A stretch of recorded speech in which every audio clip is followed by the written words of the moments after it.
Hello, beautifuls.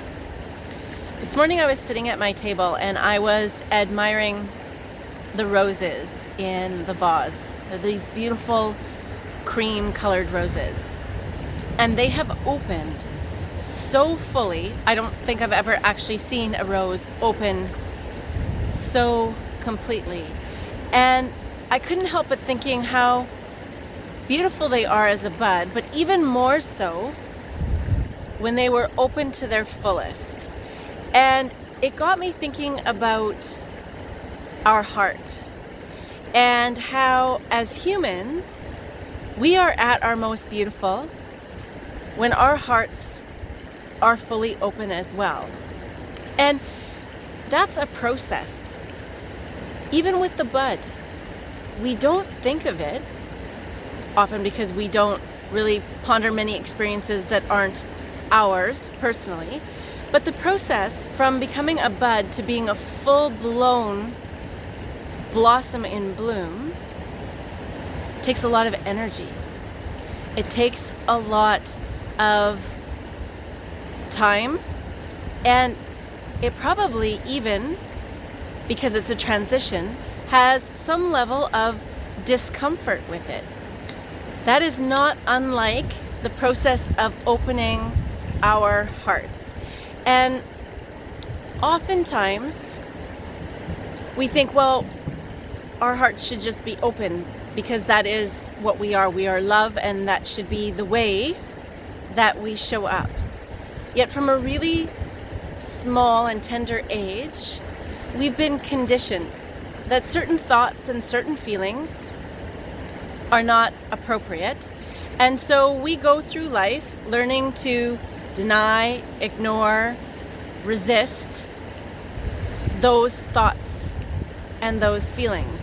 And oftentimes we do that more so when we are desiring to be in connection with another.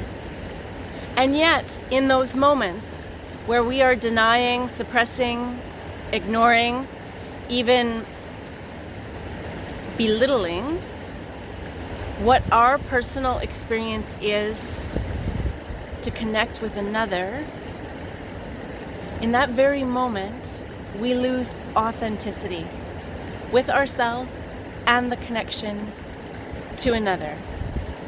You can think of it as we are the parent. And within us, we have this inner child. And this inner child is always expressing thoughts, feelings, and emotions.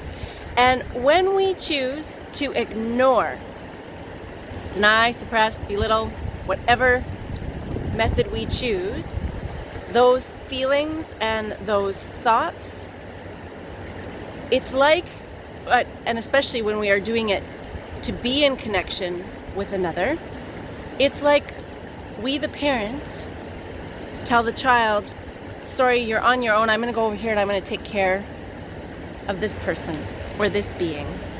And you can imagine how hurtful that is. And if we cannot acknowledge and take care of our own thoughts and feelings, how can we actually show up in an open heart space for another person? Well, the answer is that is not possible.